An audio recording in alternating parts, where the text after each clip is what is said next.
even for professional writers, that what kind of percentage of what they actually prep, do all the research and do all the pitches for, do they actually get to write? Or is that just impossible to kind of predict? But is it kind of like, if you want to be a writer, you've got to just be prepared to keep generating ideas and do all that research process in the hope that one of those ideas will get picked up and you can write it?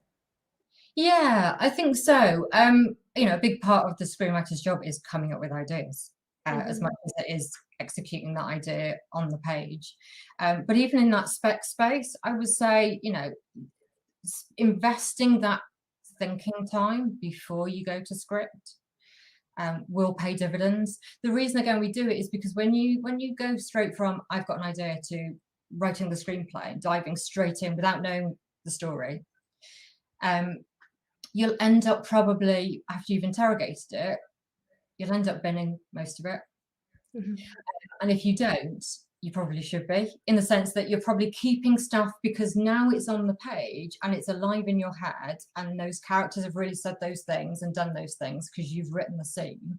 It's much harder to edit it. It's much harder to ditch a scene once it's fully formed, even if it no longer serves the purpose. If it doesn't serve your story and really it should go, it's very hard to make that editing decision because now you're quite attached to the scenes often.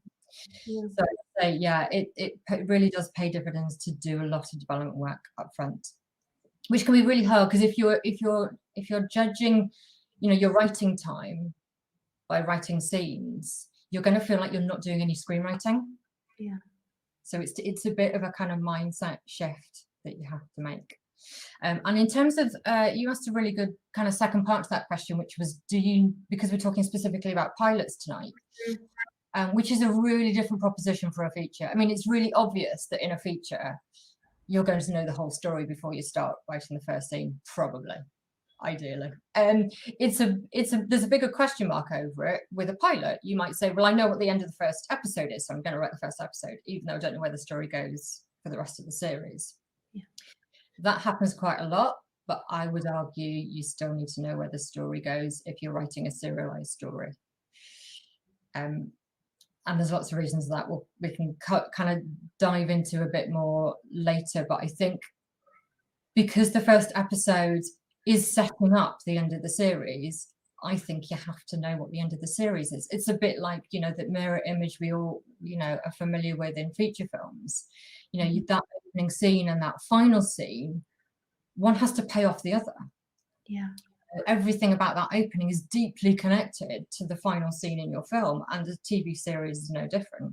So yeah, I think you do need to know where the story goes, which is even more work. Really good advice. And do you think, I mean,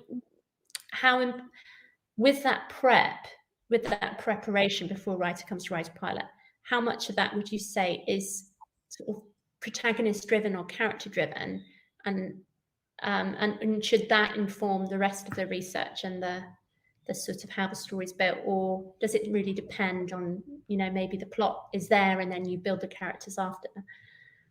Yeah, I think it does depend, because you asked another good question kind of as part of that first question, which was around, you know, do you need to know the story? Do you need to have developed all your characters? I think it depends on the writer.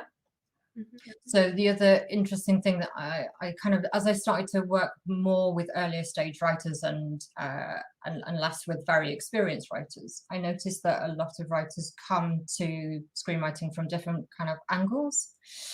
So because I'd worked in TV drama development a lot, I'd worked in relationship dramas and crime dramas. And most of those writers were creating characters first and then forming story off character. But then I started to work in more kind of thriller type genres in film. And I realized that actually there's lots of really great writers, especially in those genres, in those really plotty, twisty, turny genres, that do come up with character secondary. Yeah. So they come up with a great plot. They don't really know who's in it. They haven't got it's not character driven at all. It's just a great idea and great stuff is happening, and it's full of intrigue and twists. And then the characters are developed afterwards, and no one way is better than another at all, as long as all of those elements of the script are really fantastically developed by the end. It doesn't matter what order you do them in. It just depends how ideas come to you, whether a concept comes to you or a plot comes to you or characters and a world come to you. Everybody's different, and it doesn't matter. There's no right way of starting, but it all needs to be absolutely solid by the end of the process.